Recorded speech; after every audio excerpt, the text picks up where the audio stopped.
Na na na, come on, come on, come on.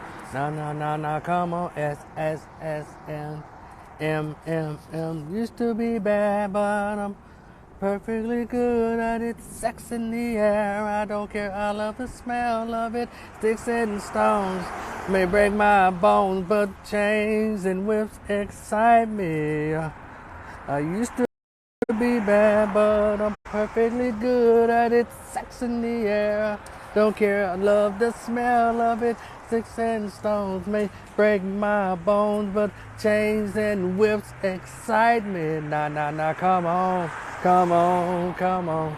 I like it, like it. Come on, what y'all know about that Rihanna? Look, it's your man Rico. YouTube, Instagram, Twitter, TikTok. You know, it's been a minute since I've done a live on my Facebook channel, but thought I had felt the need to do this quick one. And I guess shout out to Rihanna for her version of her Super Bowl halftime. It wasn't bad because I like Rihanna's music. So you ever been to a mixed club? Like blacks, whites, and everybody? Man, those songs to hers go hard. I mean, you're in there just really partying and having a blast. So I didn't expect for her to really just, be doing some like serious dance moves like a Beyonce or Lady Gaga or J-Lo and Shakira. But she did, she had enough dancers out there to dance for her. So Cochise was good, bro. She had enough people out there to dance on her behalf. And yeah, she pregnant. And that's me liking the entertainment aspect of Rihanna. But as far as her disrespect for Dr. King, putting a grill on his teeth, I didn't like that. And so, but yeah, I like Rihanna. And for those people, I think Stephen A. Smith started, comparing her to Beyonce. He said, yeah, I like Rihanna, but she's no Beyonce, And by the way, Beyonce ain't the damn standard. Damn. There's a lot of people that can be better than Beyonce. And it's all right to be better than Beyonce. So all the beehives or bee haters, damn it, hell, it's all right to be better, to be compared, to be compared to her or be better than her.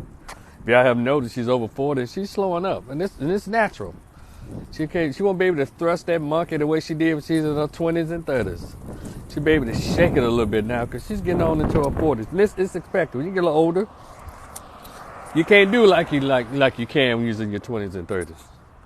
Janet Jackson barely moves, so it's expected. So, I don't want to discuss all the other stuff people talking about, all the symbols and all that, because it's expected. It's Hollywood. It's the entertainment industry. That's what they live off of, Baphomet and all that kind of stuff. They live off that hip-hop, R&B, rock, soul, rock, pop.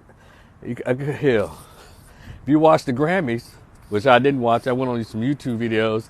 It was just Illuminati stuff all over the place. So you try to look past that and just look at the performance sometimes. It is what it is. But still always pay attention. But look, I want to get to this real quick. And again, I'm not the smartest man in the room. I'm not the smartest man in this Metroplex.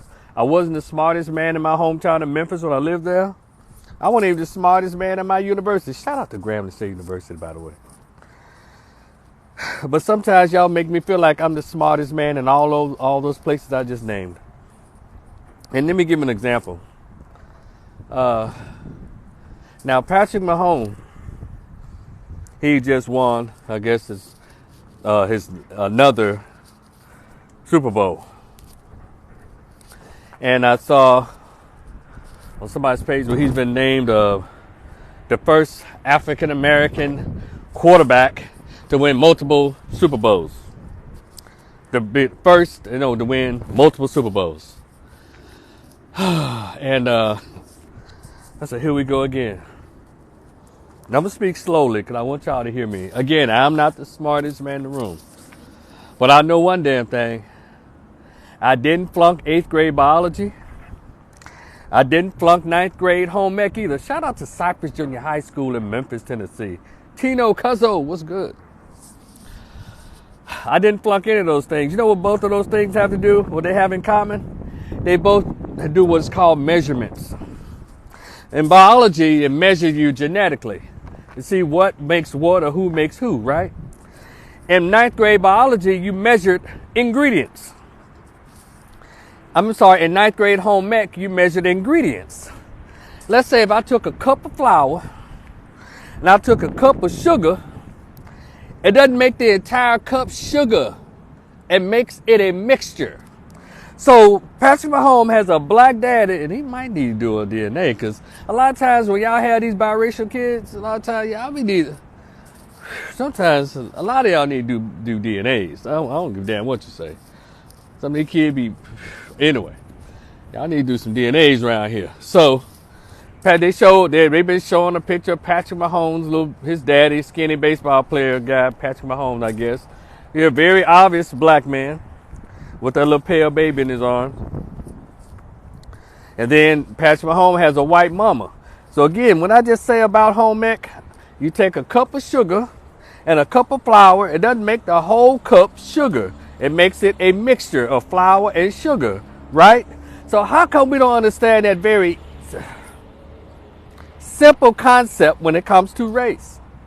You got a white dad, or you got a black dad and a white mama. It's called biracial. Two races came together. They don't make one, it makes doubles. Biracial. He is biracial. Therefore, it's another category. But for years, we have these intelligent blacks who keep pushing this narrative that, no, let me start with the Afrocentric community, the consciousness. Well, if it's the father, whatever the father is, the child is. That is so effing stupid. That doesn't make any sense. Doesn't make any sense.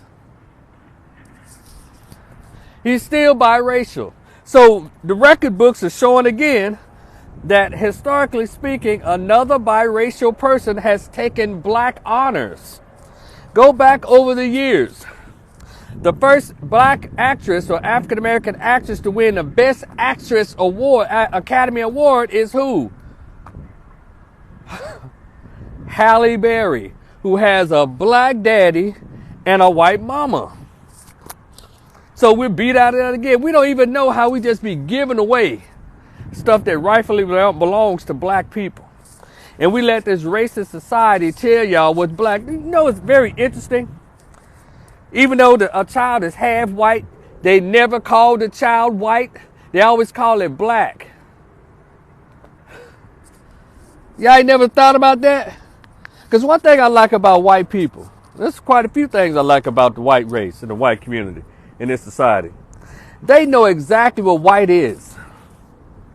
But we don't seem to know what black is. It's the most amazing thing to witness.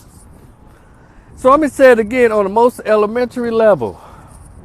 If you have a black mother and a black daddy, you create a black child.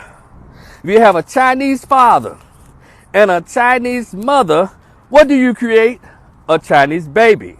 If you have a white mama and a white dad, what do you create? A white baby. How come that is so difficult when it comes to how you create black children? And to all the geniuses out there, two blacks and create a white. Well, you really creating a white. You created what's called a genetic mutant called albino. So it's just as recessive as Caucasians. This is not hate on anybody. It's really this is a video for education. So Patrick Mahomes not the first African American shit. He is the first. He's maybe the first mulatto, and he should demand he get proper credit for the mulatto community, because the biracial community is it's grown existentially in the past 10 years. Yeah, we got black folks who making sure their children don't come out black by making sure they have sex with Mexicans and white men.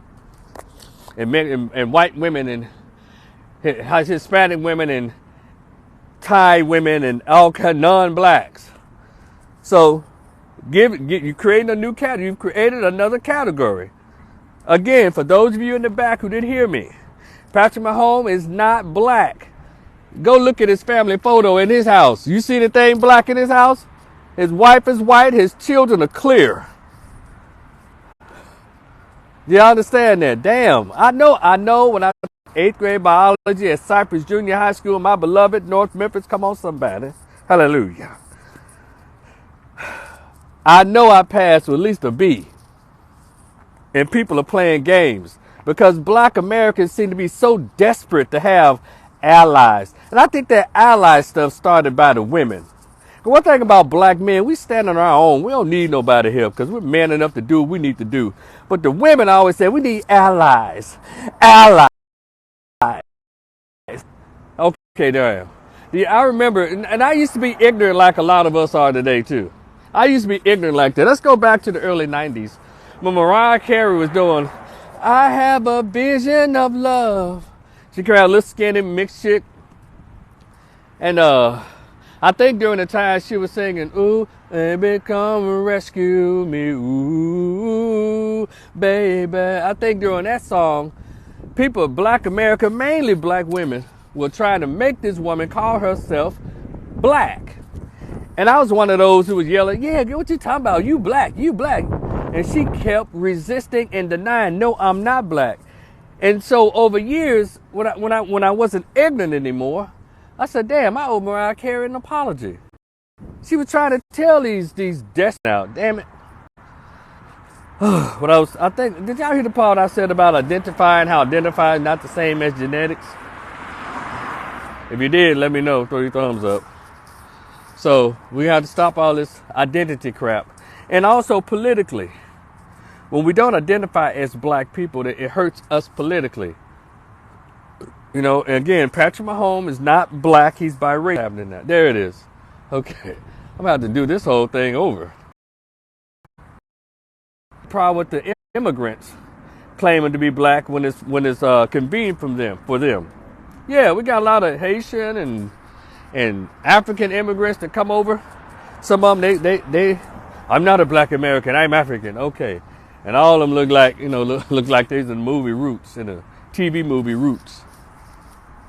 But yeah, so we should stop arming people to the point where they can use our own blackness, as a benefit. And those of us who are foundational Americans, foundational black Americans, or American descendants of slaves, we don't reap any of the benefits of being black. But everyone else, and then we have the audacity to try to include others into the group.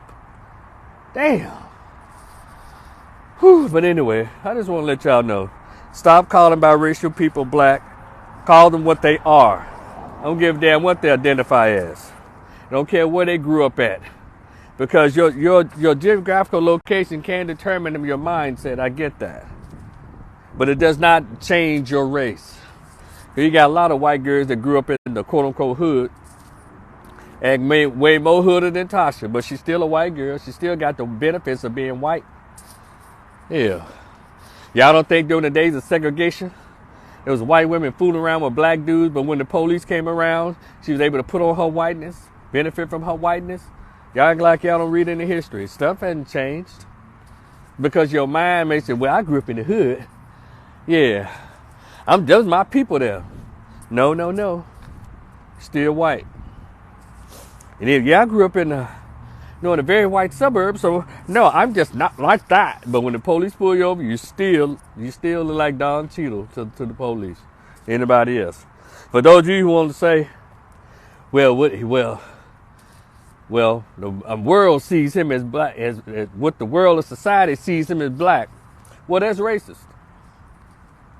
And who gives a damn how the world sees you? Because it doesn't determine your genetics. And I saw someone, Shana, what's up? I saw you she said that one drop rule has not helped us at all. No, there are actual so-called intelligent people who are still measuring us by their racist, disgusting, degrading one drop rule. Y'all know why the one drop rule was? Why they made it such a thing in Louisiana and all around? Because they was having their way with underage little enslaved African girls and creating these mulatto babies.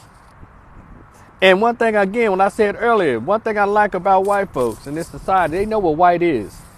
And we sit here, and when they throw them when the white overseers, the males, the white plantation owners went back there and had their way in the African slave quarters in the back shacks back there, and made the women have those mixed babies.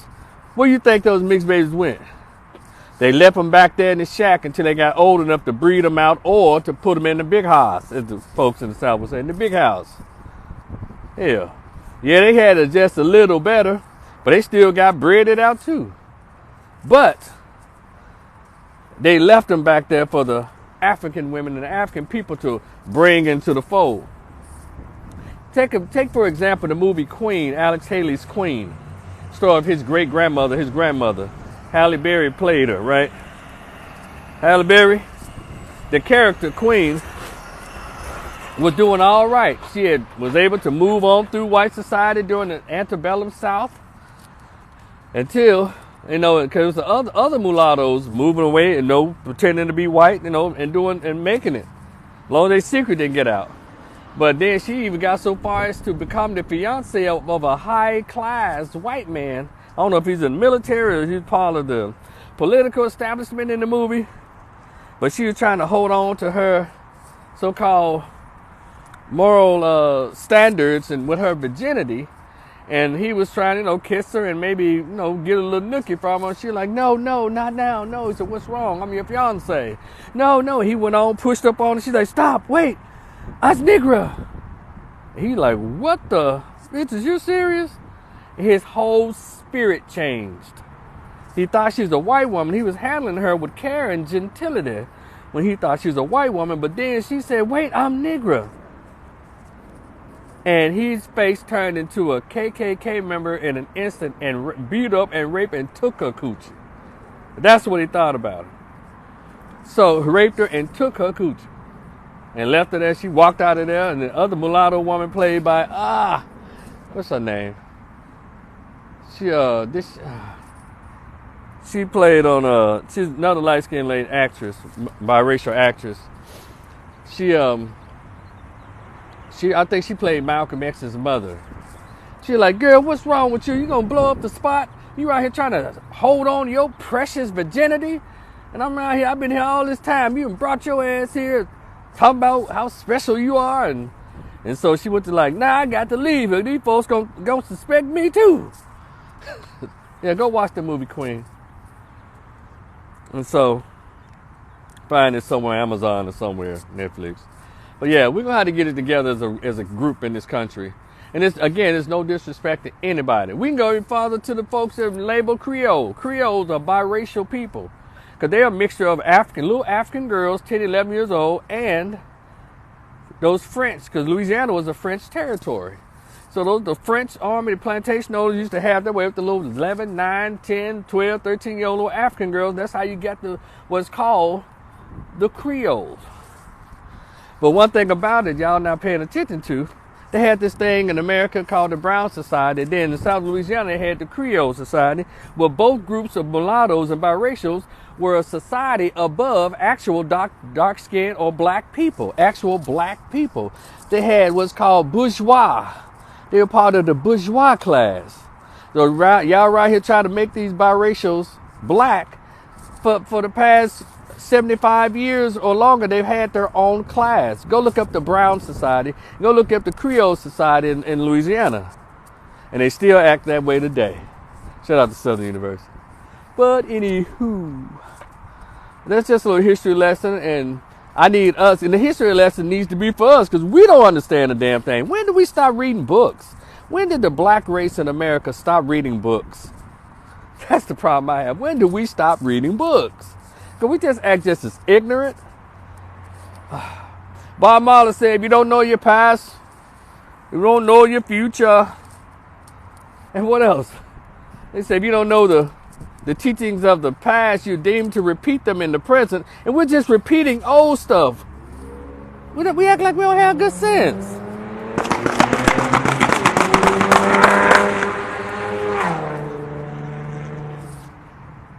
This motherfucker was shooting a pistol.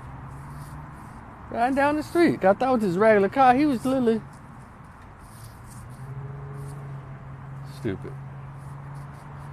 think I saw the Mexican dude on the other side of it, but anyway. He was on the opposite direction, not in my side. But anyway, folks are just stupid. So we're going to get it together one day, y'all, all right? Y'all be cool. Hey, if y'all hadn't heard, I got this little PDF short story that I wrote years ago. It's called The Greatest Pain Ever Felt. Conversation with absent biological father who dared to be found. It's about when I first found out about my dad at age 22 years old by accident. Shout out to my aunt Patricia McNeil. Passed away in 2010. But she let me know this years earlier. I was 22 years old at Grambling State University. I was talking to her on the phone, and she let it slip who my real dad was. And so the journey began after that night, trying to find who he was and trying to meet him, and even to his resistance, he didn't want to meet. So I went on to his house, knocked on the door, rang the doorbell, and he's like, hey, what's up? I'm like, hey, what's up, Rico? Hey, what's going on? He said, how'd you find me? I said, Google MapQuest, Google MapQuest. So I have to give you an A for effort, give you A for effort because I've worked aggressively over the years to prevent you from ever finding me. So y'all check it out. It's only $10. Hit me on that Cash App. It's only $10. $ Rico the Opinionist. Or PayPal, Rico the Opinionist. And when you send it, please leave me an email address so I can email your copy right to you. It's $ Rico, RicotheOpinionist, Opinionist. Y'all be cool. Let's learn what black is and let biracial people leave those people alone. And then the ones who try to call themselves black, y'all check them. Because Patrick Mahomes does not live a life as a black man. He didn't marry anything black. He makes sure that whatever black genetics y'all think he has, well, if the children, it will be completely erased through his children. All right, and it's cool. It's fine. This is just education. So we already had one black quarterback to lead the Washington Redskins to a Super Bowl, and his name was the iconic, legendary Doug Williams. So white media get it right. He's not the first African American. He's a mulatto or biracial kid. Okay, y'all be cool. I'll talk to y'all later. Peace.